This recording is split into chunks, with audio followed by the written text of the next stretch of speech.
eu meditei, li, reli, orei, e eu não encontrei nada de uma palavrinha de bênção e conforto.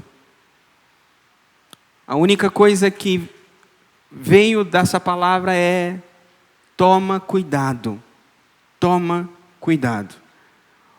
É como que há momentos em que Deus dá um chacoalhão na árvore.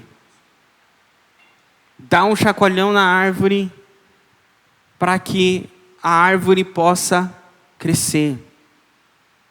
E esse dia de hoje, essa palavra é um chacoalhão nas nossas vidas, para nós termos o cuidado da autossuficiência.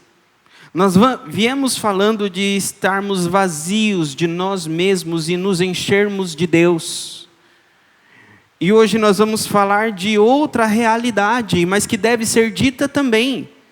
Se a Bíblia fala que devemos nos encher de Deus e nos esvaziar de nós mesmos, a outra realidade também verdadeira são aqueles que são cheios de si e vazios de Deus. Então devemos tomar o cuidado de não nos enchermos de nós mesmos. A primeira coisa é não me encher de mim mesmo. Primeiro ponto. Segundo ponto é como descobrir se eu estou cheio de mim e preciso me esvaziar. E esse texto, ele vai falar disso. A igreja de Laodiceia, ela dizia: não preciso de nada. Por isso era uma igreja cheia de si. Era uma igreja que dizia: eu não preciso de nada. Essa igreja de Laodiceia, João, o apóstolo, estava preso em uma ilha, a ilha de Patmos. E lá na ilha de Patmos ele teve visões de Deus e relatou aquilo que nós chamamos o livro de Apocalipse. E os primeiros capítulos, a partir do capítulo 2 e 3, são mensagens enviadas por Jesus para as 7 igrejas da região de Éfeso. E a igreja de Laodiceia era uma delas. Então, a mensagem para Laodiceia era para o pastor da igreja, porque ele diz, ao anjo da igreja. Então, a carta não era destinada à membresia da igreja. A carta era destinada ao anjo da igreja. A responsabilidade é do anjo da igreja. Mas o que é relatado na carta não é particular do anjo da igreja. O que está relatado nas cartas é a realidade da igreja. Então Jesus olha a realidade da igreja e escreve ao anjo da igreja. Até aqui vocês estão acompanhando? A realidade da igreja de Laodiceia. A cidade de Laodiceia era uma cidade próspera. Uma cidade que, comparada com as vizinhas dela, Hierápolis, era uma cidade muito rica. É como olhamos hoje, por exemplo, a cidade de Atibaia. É uma das cidades, acredito que é a cidade mais próspera daqui da região. Uma cidade imponente. Uma cidade com muitas oportunidades. E a igreja estava nesta cidade. E quando Jesus escreve, ele diz o seguinte: eu conheço as tuas obras. Jesus diz: eu conheço as tuas obras. Eu sei a hora que você deita, eu sei a hora que você levanta, eu sei aonde você vai, eu sei de onde você veio, eu sei o que você pensa, eu sei do que você teme, eu sei do que você quer fazer, eu sei tudo, eu vejo tudo. Em certo sentido ele está dizendo: você não me engana. Eu sei das suas motivações, eu sei aonde você quer chegar. Então Jesus está dizendo: eu vejo tudo, eu vejo todas as coisas. E ele diz para a igreja: eu conheço as tuas obras, tanto as boas quanto as más. Eu conheço as tuas obras. E aí, baseado no conhecimento dele, ele diz: você não é frio. Jesus está dizendo, eu conheço as tuas obras e você não é frio. E a igreja poderia dizer, glória a Deus, porque eu não sou frio. Jesus está dizendo, eu sei que você não é frio, mas você também não é quente. Você pode se gloriar, se alegrar e dizer, Senhor, obrigado porque eu não sou frio como tal irmão é. Obrigado porque eu não sou frio como o mundano. O irmão não, né? Como o mundano, eu não sou frio. Mas o Senhor fala, você também não é quente. Ele está dizendo, você não é frio nem quente. Por você não ser frio nem quente, você é morno.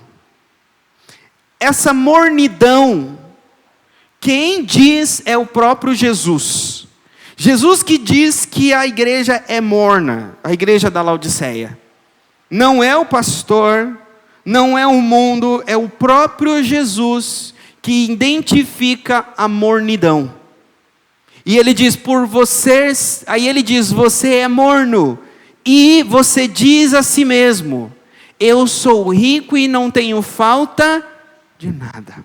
Olha só, o que Jesus está dizendo é que a mornidão espiritual, ela está ligada à autossuficiência. Ele diz, você é morno. E a igreja diz, eu não tenho falta de nada. Então o que Jesus está dizendo é que muitos que dizem, eu não tenho falta de nada, podem estar vivendo uma vida de mornidão espiritual. Então devemos ter essa ideia. Primeiro, mornidão espiritual, autossuficiência. Segunda coisa que o texto diz, você diz, sou rico, não preciso de nada, no entanto não percebe. A pessoa autossuficiente, morna e espiritual, ela tem limitações na percepção da espiritualidade dela. Ele está dizendo, você não vê, você não percebe, você anda, você vive, você pensa como você estivesse abafando. Você acredita que está tudo bem. Você não enxerga que você está pobre, cego e nu.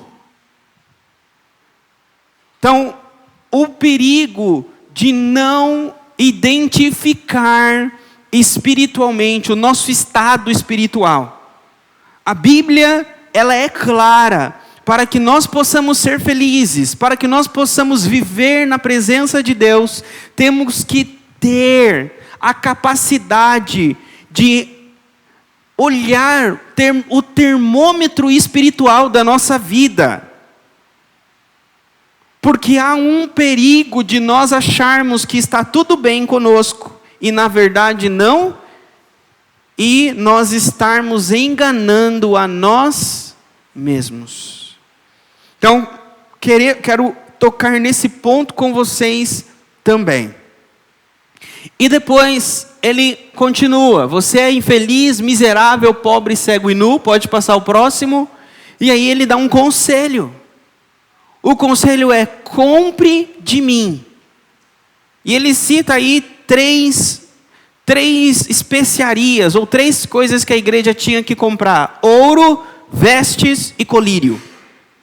A igreja teria que comprar de Jesus ouro, teria que comprar de Jesus vestes, e teria que comprar de Jesus colírio. Essas três coisas, ouro, vestes e colírio, era o que a cidade de Laodiceia mais tinha. Eles vendiam colírio. Eles fabricavam, exportavam e vendiam colírio. Eles andavam com vestes ricas, produziam vestes e tinham grandes minérios de ouro. Então eles fabricavam vestes, eles vendiam colírio e eles também tinham muito ouro. E Jesus está dizendo: compre de mim ouro, compre de mim colírio, compre de mim vestes. Porque você precisa, você não tem vestes. Mas Senhor, eu sou produtor de vestes. Não, mas você está nu. Você produz e faz vestes, mas você não está vestindo nada. Senhor, eu tenho um minério, eu tenho riquezas, fontes de ouro na cidade, mas você não tem ouro nenhum, você está pobre. Senhor, eu tenho colírio, faço colírio, eu vendo colírio, eu abro os olhos dos outros com colírio, mas você está cego. Então, ele diz o cuidado que nós devemos ter daquilo que possuímos. Ele leva para uma metáfora do mundo espiritual, entre aquilo que possuímos no mundo físico e aquilo que nós possuímos no mundo espiritual. Ou seja, analisarmos a nossa riqueza espiritual. E o conselho depois que ele dá é: pode passar o próximo, por favor, 19 que eu não li? Eu repreendo e disciplino aqueles que amo. E aí ele diz: portanto, seja diligente e se arrependa. Essa é a palavra de hoje. Poderia acabar aqui: sejam diligentes e se arrependam. Mas vamos lá, aos poucos analisar. Essa cidade de Laodiceia, como eu disse, era uma cidade rica, e ela estava longe das 7 cartas, das 7 igrejas. A da Laodiceia é a mais pesada. É aquela que Jesus diz: olha, eu estou a ponto de vomitar você. Vomitar é repelir, é colocar para fora. Jesus então usa uma linguagem pesada de que a igreja estava se tornando um ambiente que Jesus não habita. A igreja estava virando outra coisa que não era igreja. E não importa, às vezes a gente pode colocar uma placa, pode dar paz do Senhor, pode fazer oração, mas se a nossa vida não condiz com a presença de Deus, a glória e a presença dele nos abandonam. E no último dia ele vai dizer: eu nunca te conheci. Então, Jesus estava dizendo: eu estou prestes a te vomitar, a pôr você para fora. Por quê? Porque você está vivendo uma vida a qual não condiz com aquilo que eu vivo, que eu estou no seu meio. Aí, aqui começa falando a questão da autossuficiência. A igreja diz: eu não preciso de nada. Eu não preciso de nada. E a autossuficiência, ela é um problema a ser tratado hoje. Porque a Bíblia vai dizer que nós devemos ser pobres de espírito. Bem-aventurados pobres em espírito, de espírito. E eu disse que a palavra pobre no grego é alguém que é um mendigo, alguém que depende totalmente do outro. A palavra de Deus também vai dizer sobre as fraquezas. Paulo está dizendo para Deus: olha, eu roguei 3 vezes que Deus tirasse o espinho da minha carne. E Deus disse que não, que o poder de Deus aperfeiçoa na fraqueza. Humildes de espírito, dependentes de Deus e fracos. A fraqueza resplandecendo. E há um problema hoje em dizer, em falar para as pessoas que elas devem abrir mão da autossuficiência delas. Elas assim: não se prendam na sua autossuficiência, não se prenda no seu eu. Por quê? Porque o mundo prega não o poder, mas o mundo ensina a questão da importância da autoestima. E se hoje nós dissermos pela palavra de Deus o que a Bíblia diz que nós somos. Primeiro, a Bíblia tem duas, vamos dizer assim, 2 lados da moeda. A Bíblia fala quem nós somos na realidade, e quem Deus nos torna, quem Deus faz de nós. Nós fomos criados à imagem de Deus, todos os nós, sim ou não? Então temos um valor, não temos? Mas depois que entrou o pecado do mundo, o que nós fizemos conosco mesmos? Nós nos afastamos de Deus, nos rebelamos contra Deus, nós buscamos a nossa glória, e aí a Bíblia vai dizer que nós, por natureza, somos filhos da ira, somos egoístas, somos pobres em espíritos, somos cegos, somos nus, totalmente dependentes de Deus, somos como a relva do campo, que hoje está em pé e amanhã cai. E Jesus vai dizer: sem mim nada podeis fazer. Nada. Sabe o que é nada, irmãos? Sem mim você não cozinha. Sem mim você não anda. Sem mim você não respira. Sem mim você não trabalha. Sem mim você não pensa. Sem mim seu coração não bate. Jesus está dizendo: sem mim nada podeis fazer. Então não existe autoestima aonde diz que nós não podemos fazer nada sem Ele. O pintor pinta quadros lindos, como Picasso, para a glória de Deus. Porque Deus pode permitir um mal de Parkinson na mão do mais hábil pintor. E o que acontece com o quadro? Então o pintor só pinta porque Deus permite. Então não importa os nossos dons, as nossas qualidades, aquilo que fazemos tão bem, só fazemos tão bem aquilo que fazemos tão bem por causa de Deus. Que se não fosse Deus, não poderíamos fazer tão bem o que fazemos tão bem.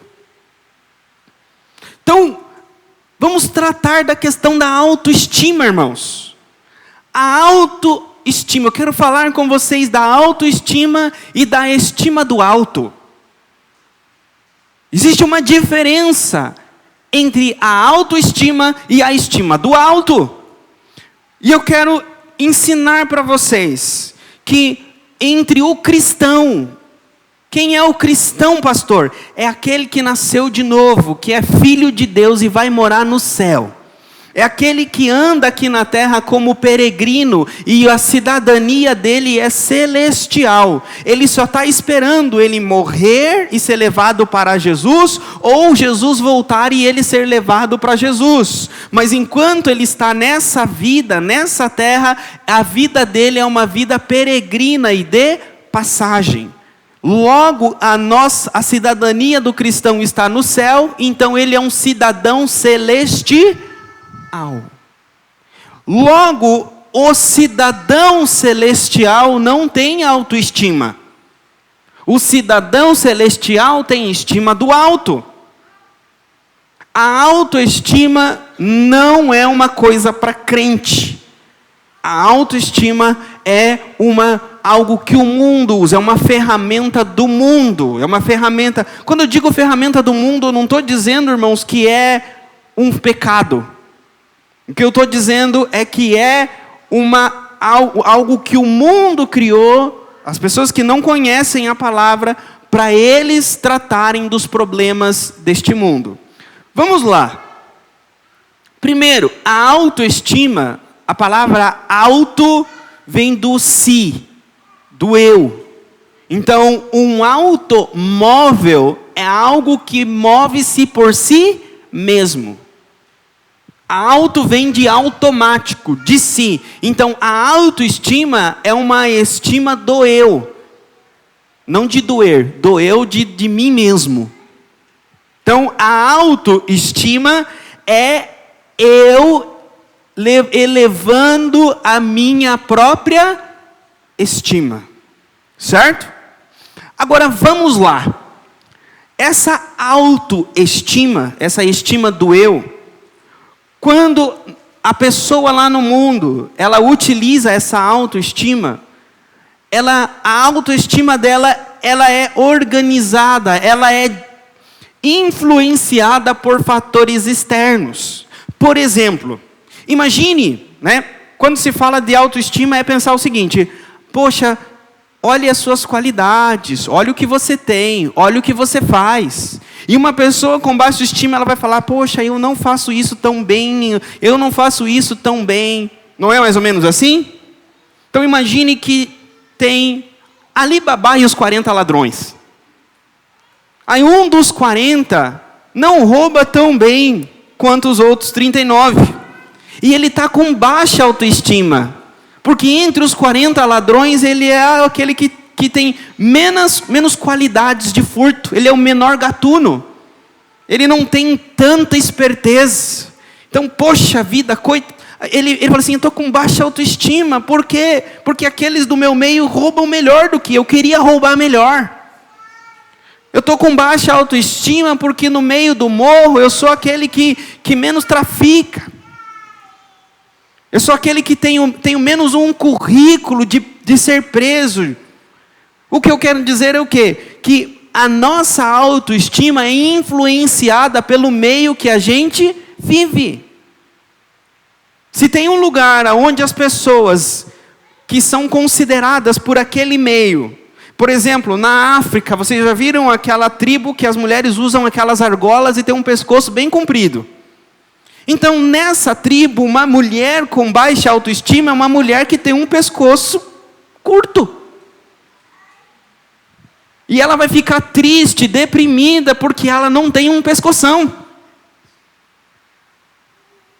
Se tem uma outra tribo que tem a tribo das mulheres que estão, né, um pouquinho mais gordinha, aquela magrinha vai falar: poxa, eu sou a única que como e não engordo nessa tribo. Se tem a tribo das magrinhas, aquela gordinha vai falar: eu sou a única, olha, eu não como nada, só estou comendo fruta e mato, e olha como eu estou. Por quê? Porque é o ambiente em que ela vive que vai dizer para ela o que ela deve ser. Então a nossa autoestima não é eu que digo. Não é eu que digo o que eu sou e o que eu faço. A minha autoestima é influenciada pelo que eu acredito que os outros têm que pensar de mim. Então a tua autoestima não é você que eleva, é o que os outros pensam de você que te eleva. Então a nossa autoestima, nós não a elevamos para nós a elevamos para o ambiente que a gente vive. E a autoestima vai mudar quando o ambiente mudar. Então a autoestima, ela é influenciada por fatores externos. E existe então a autoestima desse grupo que eu disse para vocês. Existe a autoestima de nações. Orgulho nacional. Nações em que é um orgulho para a família o filho ter servido o exército. Tem baixa autoestima aquela família que não tem um filho no exército.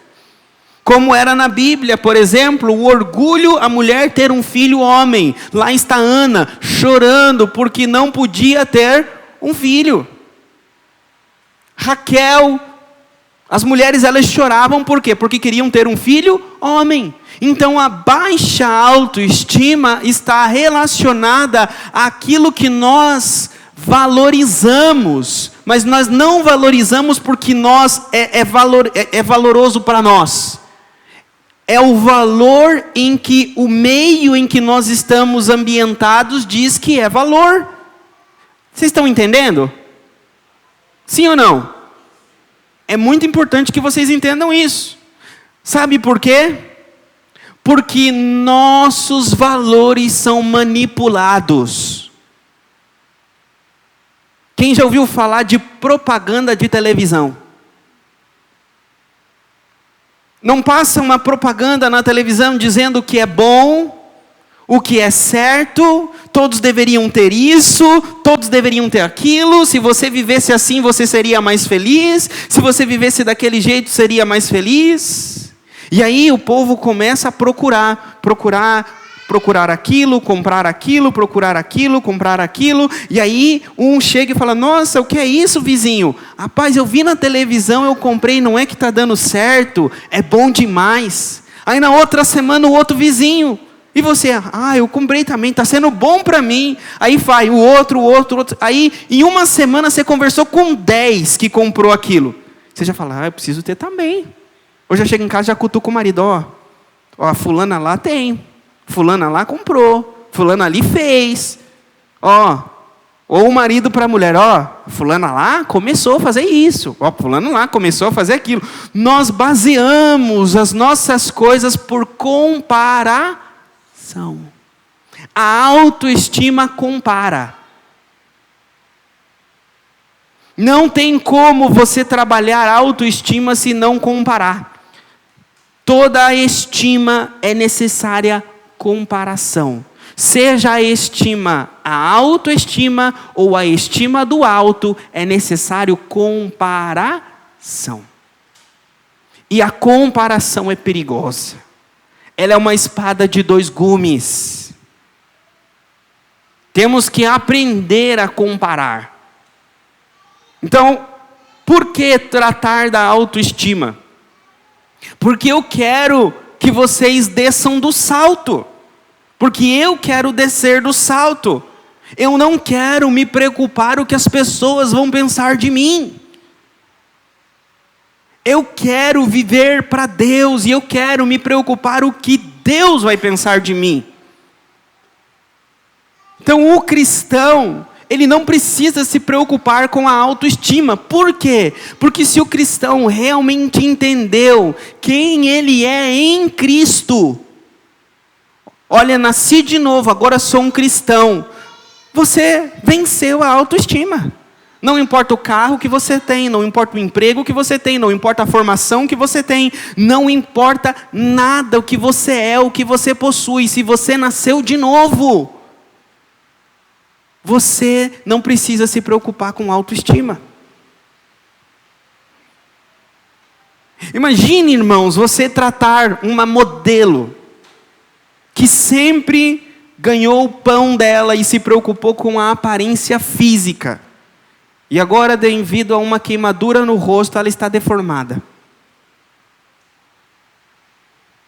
Como ela encontrar o valor da vida novamente? Como ela encontrar que vale a pena continuar vivendo? Propósito de vida. Porque no céu, ela vai ter a cicatriz no céu? Não. Então, se ela vive a estima do alto, tudo que ela tem, tudo que ela passa nessa terra é passageiro. E no céu é uma outra realidade. Agora, por que eu disse que a autoestima não é um pecado, mas é uma ferramenta do mundo, é algo do mundo? Porque uma pessoa que não conhece Jesus, ela chega para conversar com um familiar, chega para conversar com um psicólogo, chega para conversar com alguém, e ela está extremamente depressiva. O mundo está preto e branco para ela, ela acha que ela não faz nada, que ela não produz nada, que ela é ninguém. O mundo não conhece as promessas de Deus. Como que alguém lá fora vai falar da estima do alto, se ela não conhece a estima do alto? Então ela vai ter que aumentar, tratar e cuidar da autoestima daquela pessoa. Mas a autoestima, o trabalhar a autoestima não cura a depressão. O trabalhar a autoestima não cura a tristeza. Não cura alguém que olha para o espelho e não enxerga valor em si mesmo. Você elogiar essa pessoa, cuidar da autoestima dela, não vai curar isso. Não vai curar a visão que ela tem dela mesma. O que vai curar a visão que a pessoa tem dela mesmo é encontrar a raiz do porquê que ela não enxerga valor nela. Não é simplesmente dizer para ela os valores que ela tem. primeiro precisa desconstruir a lente de valores e de estima dentro dela. Porque ela está com a lente de valores e estima dentro dela fosca, ela não consegue enxergar valor nela mesma. Então, o que é trabalhar a autoestima? É dar um remédio paliativo para que a pessoa não volte para casa e se enforque. Mas continuem vindo, participando das sessões, das conversas, dos aconselhamentos, para até se encontrar a raiz da doença, o problema da doença. Vocês entenderam? Só que por que isso não funciona para o cristão? Que nós, como cristãos, não tomamos o paliativo. Nós temos direto a cura. Temos o Jesus que cura instantaneamente toda a depressão. E temos o Jesus que cura com um tratamento a depressão. Mas Ele cura. Agora, é necessário buscar a estima do alto. E qual é a estima do alto? A estima do alto é aquela que Deus tem de nós. É nós estarmos felizes com o que Deus pensa de nós, com o que Deus tem para nós, com quem Ele diz que eu sou. É como você chegar em casa, né? Imagine, não tem o bullying. A criança chega em casa e fala: pai, fizeram um bullying comigo. Às vezes, imagina, a criança pode ter até alguma comorbidade, alguma coisa, e infelizmente o mundo jaz no maligno. Na escola, a criança vai e fazem bullying com ela. Ela chega em casa dizendo: ninguém me ama.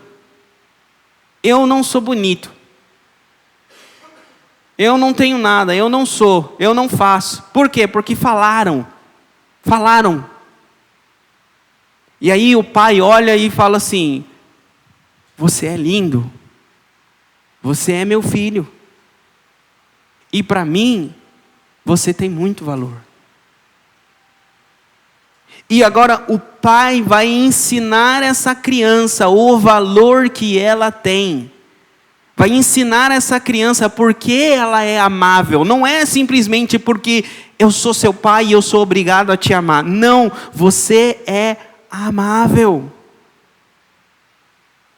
Você é gentil. Você é educado. Você é amoroso. É por isso que eu te amo. Você tem qualidades. E essas qualidades foi eu quem te dei. Eu te eduquei a respeitar os mais velhos. Eu te eduquei a ser amável. Eu te eduquei a ser respeitável. É por isso que eu te amo. O mundo não enxerga as tuas qualidades, porque o mundo não enxerga as minhas qualidades. E as pessoas, essa criança, ela tem que sair lá fora pensando o seguinte: meu pai é o melhor do mundo. Porque se essa criança, o pai dela não for para ela o melhor do mundo, ela vai ser escrava do bullying. Porque para ela não importa o que o pai dela pensa dela, se o pai dela ama ela. Agora, se ela enxerga o pai dela como o melhor do mundo, imagine só que essa criança que está sofrendo bullying, vamos dizer que ela é o filho do presidente dos Estados Unidos, ou o filho de um grande rei, de uma pessoa muito importante. Aí o pai fala assim: olha, para mim você é importante. E a pessoa fala: o meu pai só é a pessoa mais importante desse mundo. E ele está dizendo para mim que eu tenho valor. Então, eu vou prestar atenção no que as pessoas falam de mim na minha escola, ou eu vou falar o que o meu pai, o presidente, o rei, pensa de mim? Entenderam? Essa é a estima do alto. É nós chegarmos para Deus e falar o seguinte: Senhor, estão bulinando eu, Senhor. Estão me tratando. Aí Deus fala: mas eu te amo, você é meu filho. Mas Senhor, lá na minha escola, eu te amo, você é meu filho. E a gente quer tanto, estamos tão preocupados o que as pessoas vão pensar de nós. Estamos tão preocupados o que o mundo está falando de nós. E cada vez que Deus fala, eu penso isso de você, a gente está, mas Senhor, não ouve. Precisamos ouvir. Ana, a Bíblia vai dizer que Ana estava muito triste porque ela não podia ter um filho. E ela queria tanto ter um filho. Queria, não podia. E ela estava triste. Aí vem o marido dela, Eucana, e fala assim, Ana, por que você está tão triste, tão abatida? Eu não sou melhor para você do que 10 filhos? Ele está dizendo, olha o quantos presentes eu te dou, olha como eu cuido de você, olha como eu trato você. Eu sou melhor para você do que 10 filhos. Essa emoção que você tanto quer, esse sentimento, essa paz, essa alegria que você acha que você vai ter se você tiver um filho nos braços, eu sou capaz de dar para você como se você tivesse 10 deles. Apenas pare e me observe. Apenas pare e olhe para mim. Deus está dizendo isso para nós. Se vocês pararem para olhar para mim, eu sou para você mais do que tudo que o mundo, daquilo que você acha que você não tem, o que você precisa. Ou, trazendo para o contexto da palavra, tudo aquilo que você acredita que está baixando sua autoestima, olhe para Deus e fala assim, mas eu tenho o meu Senhor. A sua autoestima vai lá no pico. Pim! Os irmãos diabéticos que estão aqui, igual o diabético quando toma caldo de cana.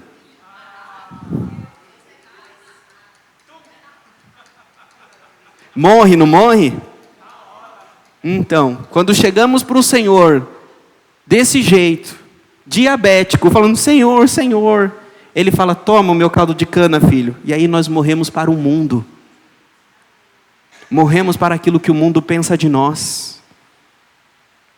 Morremos para tudo aquilo que o mundo diz que a gente precisa ter para ter uma autoestima. E passamos a ter uma estima do alto. Crente não sofre de baixa autoestima.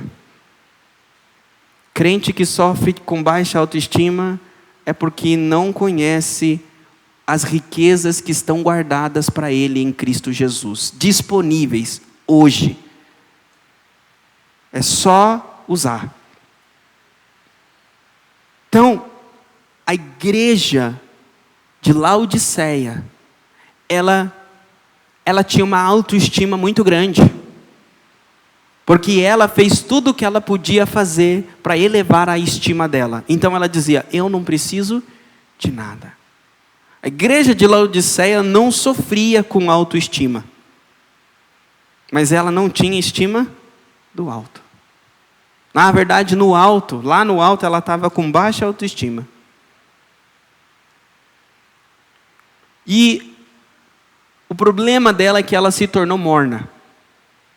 Ela era autossuficiente porque ela se tornou morna. Se tornar morno é perder o zelo, é perder a diligência. Coloca, por favor, Romanos 12, 11.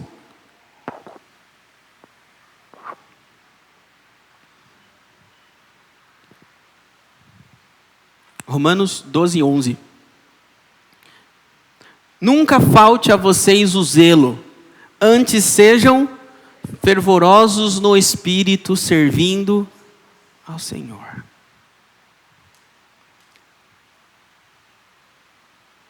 Se Jesus estivesse perguntando hoje, a tua fé tem sido fervorosa? O que nós diríamos? Se Jesus dissesse, a sua participação no reino de Deus e nas coisas de Deus tem sido fervoroso? Nós precisamos ser pessoas fervorosas. Só que vem algo na nossa cabeça e fala assim, não, fervoroso é fanático. Eu vou aqui, na manhinha. Pastor, não é a velocidade, pastor. É igual tartaruga, ó, passinho devagar, mas chega lá. Não precisa ser fervoroso. O mundo espiritual está falando, seja fervoroso, seja zeloso, seja apaixonado. Tenha paixão. Não é? Como que... Já viram o apaixonado, irmãos? Quem aqui no namoro estava apaixonado? O que fazia para ir ver a namorada? Para reunir com a irmã? O que você fazia? Qual eram as loucuras que vocês faziam para estar com a esposa de vocês quando vocês namoravam, que vocês eram apaixonados? Eu conheço um irmão que namorava a irmã lá do Rio de Janeiro e ia até o Rio de Janeiro pedindo carona. Pedindo carona para poder namorar. Para poder ver a amante dele. A Bíblia fala de Jacó, quando ele chegou e ele viu Raquel, fala que sozinho ele removeu a pedra que tampava o poço. Um homem só, vira o Superman. Quando estamos apaixonados, irmão, a gente estoura o limite do cartão para comprar um sapato, um perfume. Quando estamos apaixonados, caminhamos aquela milha a mais. Então, o apaixonado, irmãos, ele só vai, depois que fez, que ele vai parar. Ih, acho que eu me estrepei nessa. Mas agora eu já fiz. Mas é assim que deve ser no mundo espiritual. Vocês acham que o pastor, assim, Senhor, 3 dias de jejum só de água na igreja. Quando chegou no segundo dia à noite, acho que eu me estrepei nessa. Mas eu fiz. Temos que fazer, caminhar 1 milha a mais. Eu lembro que um dia, eu estava num lugar, era igreja e um bar, e começou uma briga naquele bar, uma briga, e aí uns barulhos, e eu queria dormir. E eu saí lá fora para ver o barulho, eram umas 11 horas da noite. Tinha um senhor que eles haviam dado uns chutes nele lá, estava sangrando, caído no chão. Um bêbado. A igreja, ninguém frequentava. Tinha acabado de chegar ali e só tinha as cadeiras. Primeiros cultos só preguei para as cadeiras, tirei oferta das cadeiras e cantei para as cadeiras. Aí, aquele bêbado falou assim, tá aí o primeiro membro. Já, falei assim, o senhor precisa de ajuda? Estava caído na porta da igreja, irmãos. Assim, se caiu na porta da igreja, é o Senhor que mandou. E aí, o senhor está bem? 11 horas da noite, um bêbado machucado, sangrando, com a bicicleta. E aí, o senhor está bem? Não sei o quê, então, o senhor quer ajuda? Ajudei ele a levantar. Para onde o senhor mora? Não, mora no final aqui. Aí, então, vamos... Eu ajudei ele a pegar a bicicleta, aí ele foi subir na bicicleta, e falei, esse homem não vai dar conta. Fechei a igreja e falei assim, eu vou levar o senhor lá na sua casa. 11 horas da noite, irmãos. Sabia onde o homem morava? Então, aí tá, me estrepei nessa. Fui andando, conversando e indo. Foi. Aí chegou o limite da cidade. Saiu o limite da cidade, entrou numa estrada de terra, sem luz, sem nada. Só mata, dos dois lados. E foi. Cheguei na casa dele. Irmãos, foi uns 5 quilômetros andando. Cheguei agora para voltar, meia-noite. Para casa, sozinho. Eu vou embora. Aí ele falou, não, você não vai? É perigoso, não sei o quê. Você me trouxe até aqui, você vai dormir aqui. E foi, me obrigou a dormir na casa dele. Orei, repreendi e dormi. No outro dia, 6 horas da manhã, ganhei um café na cama, no quarto. Agradeceu, estava são, lembrou e no final de semana estava na igreja. Mas eu digo para vocês, teve 2 momentos que eu falei assim, agora eu me estrepei. Mas a paixão para converter uma alma, para alcançar alguém. Nunca tinha cansado, irmãos, de pregar só para as cadeiras. Assim, é esse mesmo. Às vezes a gente está cansado com uma situação que a gente está vivendo, mas a gente não é fervoroso, não é diligente das coisas com Deus. Então está dizendo, para curar a mornidão é necessário ser fervoroso. E para ser fervoroso tem que ser diligente. O diligente é aquele que começa e não para. É aquele que começa a viver na presença de Deus e não para. É aquele que começa a caminhar 1 milha a mais, orar um pouquinho a mais, orar 1 hora a mais e não para. A gente começa, quando o calo aperta, a gente faz campanha. Quando o calo aperta, a gente busca. Aí Deus traz a bonança, Deus manda a tempestade embora, e é o nosso fervor e vai embora com a tempestade.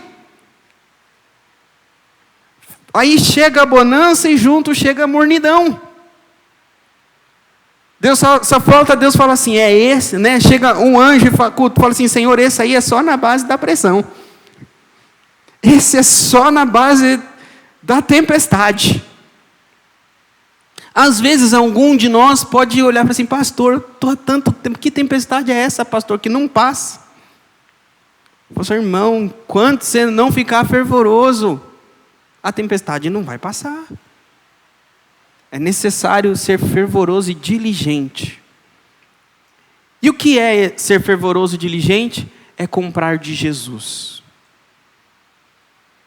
Compre de mim. Isaías 55, ele vai dizer, compre de mim, sem dinheiro. Jesus vende sem dinheiro, irmão, não precisa de dinheiro para comprar de Jesus. Compre de mim, eu tenho tudo o que você precisa. Tudo, tudo. O que você está precisando, irmão? O que te faz chorar? O que te incomoda hoje? Peça para Jesus. Jesus pode te dar. Mas esse é o nosso problema. Às vezes a gente é tão autossuficiente até para pedir para Jesus, sabia? Chega na casa do irmão, fala assim, tudo bem, irmão, tudo na paz? Não, pastor, tudo na paz. Você precisa de uma oração? Não, pastor, não precisa não, tem nada para pedir não. Tem algum pedido específico que quer pedir? Não, pastor, não tem nada para pedir. Irmãos, aí eu falo para você, se não fosse o pastor, se fosse Jesus, ali na tua casa, fala assim, o que você quer que eu te faça? Eu aposto que vocês iam ficar 1 hora, Senhor isso, Senhor aquilo, Senhor isso, Senhor aquilo. Aí Jesus fala, vem, toma, pede oração para o pastor. Se nós queremos as coisas, devemos ser fervorosos em pedir, em orar. Nós não temos nada para pedir em oração, mas a gente tem para pedir para Jesus mudar. Não, irmãos, vamos pedir em oração, de joelho no chão. Amém? Não façam igual o pastor de vocês. Ontem eu fui pescar. Fiquei pescando o dia inteiro, peguei apenas 2 peixinhos pequenos e me queimei com o sol. Agora, o engraçado é, sabe onde eu queimei, irmãos? Só o joelho. Eu coloquei o guarda-sol, o corpo todo ficou protegido do sol, sentei na cadeira e coloquei os pés debaixo da cadeira e não percebi que o joelho ficou fora no sol. Queimou só as 2 pontinhas, irmãos. E não peguei nada. Às vezes a gente queima o joelho em oração e não pega nada. Ora, busca, mas não está sendo fervoroso, não tá percebendo que está nu. Às vezes, primeiro, antes da gente receber de Deus o que a gente quer, precisamos perceber o nosso estado espiritual. Senhor, eu estou cego, eu estou pobre, eu estou nu, sou eu mesmo, sou eu de novo. Senhor, ontem eu já pedi, olha, com cara lavada, eu volto na tua presença. Irmãos, Eu fiz 7 dias de oração, a semana que passou, das 3 às 4 da manhã. 7 dias, era o meu propósito. Aí, no quinto dia, eu negligenciei e gastei muito tempo em rede social. Vendo notícia, não tinha nada para fazer em relação ao pessoal do meu trabalho. Mas podia estar lendo um livro, podia preparar um estudo, podia fazer tantas coisas, não fiz. E fiquei até tarde, até meia-noite. Normalmente eu tinha que dormir no máximo 11 horas, para acordar, levantar 2h10. Fiquei até mais depois da meia-noite, vendo vídeo, coisas nada a ver. Aí, quando deu quase 1h da manhã, e eu ia ter que levantar às 3 para orar, sabe qual o pensamento que veio na cabeça? Dorme direto. Não levanta não. Já pecou mesmo. Deus já tinha falado para você não ficar fazendo isso na rede social, e você ficou, já pecou, não levanta não, dorme direto. Falei, não vou fazer isso. Aí, eu estava com 20 e poucos por cento de bateria, fui assistindo, estava com 2%, precisava pôr o celular para carregar. E eu dormindo aqui, irmãos, naquela salinha. Peguei, coloquei o celular longe, lá na parede. Eu falei assim, vai despertar, eu vou ter que levantar e ir lá, ligar ele. E aí, tocou, 2h50. Levantei, peguei o celular e vim, irmãos, se arrastando. O lugar mais longe parecia esse banheiro aqui, para lavar o rosto. Que lugar difícil de alcançar. Vim, lavei o rosto. E aí, qual é a oração? A oração da cara lavada. Sabe aquela oração que fala assim, Senhor, não tinha que ter feito, mas eu fiz. Senhor, o Senhor falou que não era para fazer e eu fiz. Mas a oração da cara lavada não vai me impedir de eu fazer o propósito que eu falei que eu ia fazer. Não vou quebrar o propósito. Só de raiva com a minha carne. Estou com raiva de você, eu tenho ódio de você. Porque você fez eu fazer isso, então eu vou ficar 1 hora pedindo para Deus queimar você com o fogo do céu, minha carne. Eu vou orar com raiva de você por 1 hora. Irmão, Deus é tão bom. 15 minutinhos, a oração da cara lavada lavou a alma e depois foi só glória. Deus nos limpa, Deus nos perdoa, e você acha que vai ser aquele peso, é nada, Deus tira, renova o espírito, e você sai daquela oração e fala assim, glória a Deus. Glória a Deus. Então não deixem de cumprir os propósitos, não deixem de cumprir aquilo que Deus colocou no coração. É assim que Deus responde. Amém? Vamos orar? Estendam as mãos para cá. Senhor, guarde e abençoe o teu povo. Prospera, Senhor. Que eles possam andar na tua presença. E agradeço, Senhor, por tudo que o Senhor tem feito na vida deles. Que eles venham ser suficientes em Ti, não em si mesmos. E que a Tua estima, aquilo que o Senhor pensa deles, encha a mente e o coração deles, para a glória e honra do nome de Jesus. Amém. Vamos organizar, irmãos, a nossa contribuição agora, a nossa oferta, o nosso dízimo. Os irmãos que se prepararam, se organizaram para dizimar, pode vir à frente, por favor.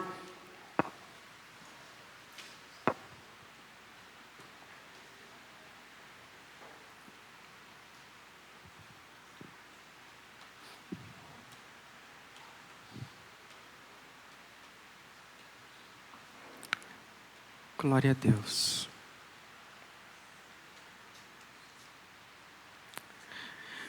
Senhor, a Tua palavra diz que o Senhor é aquele que dá semente ao que semeia e pão ao que come.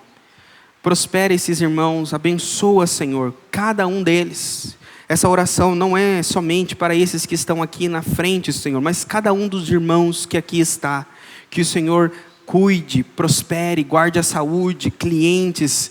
E em tudo, Senhor, que eles pedirem e colocarem diante de Ti, abre portas para eles, em nome de Jesus. Amém. Deus abençoe, irmãos.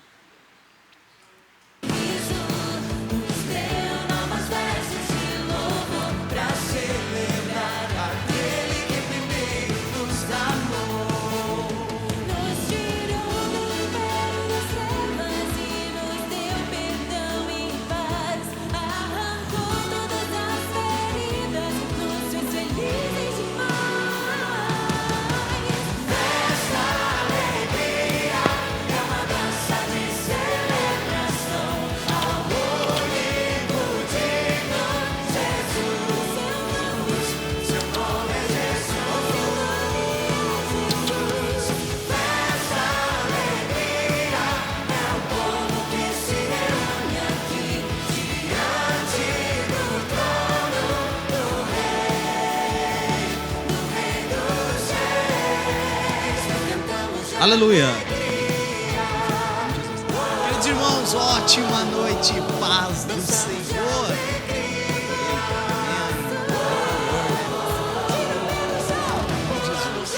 Irmãos, temos bastante aviso e tem um aviso muito especial, tá? Segura aí, hein? É unção de Deus. Tá na tela, filha? Tá, né? Tá, né? Amém. Irmãos, segunda-feira às 19 horas estaremos orando. Glória a Deus. Eu posso ouvir um amém? Irmão, você que não está fazendo nada em casa, irmão. Tô lá, tô de bobeira. Vou assistir novela, não assiste não, irmão. Vem orar, vem edificar a sua fé. Amém? Glória a Deus. 19 horas estaremos orando aqui juntamente com os intercessores da casa do Senhor. Lembrando, irmão, terça-feira, gemos na casa da nossa irmã Andréia. Vai ser um desbravar das águas, na igreja, irmão. Não, ó, tá vendo? Irmão, é a mídia, tá tudo bem. Irmãos, vai ser aqui na igreja. Lembrando, irmão, é muito longe. Não, irmão, aqui é tudo na igreja, é rapidinho você chegar, tá bom? Amém. Lembrando, irmãos, quarta-feira, culto.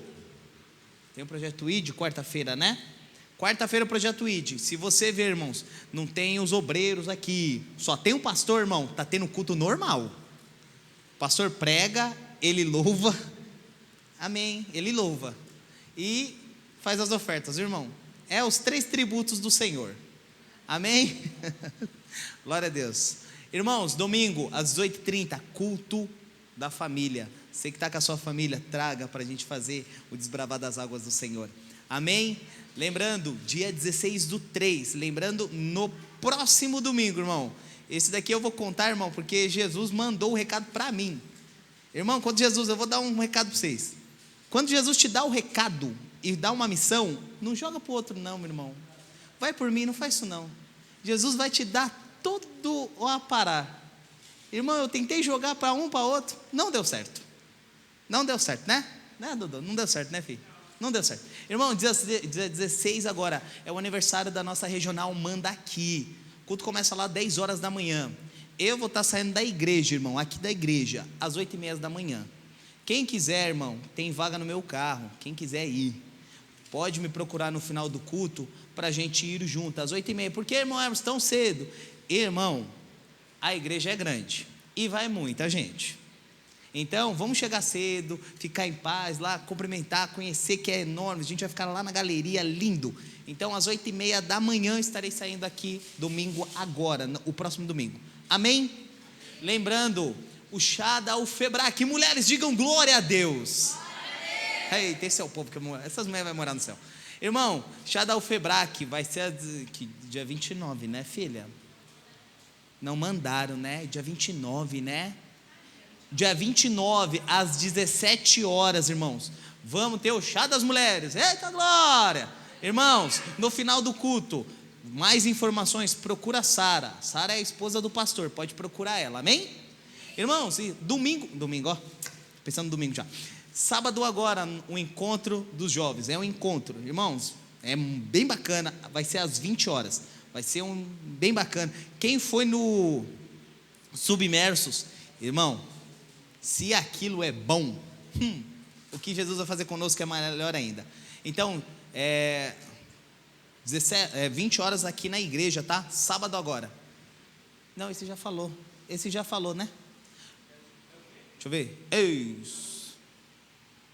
Já falou.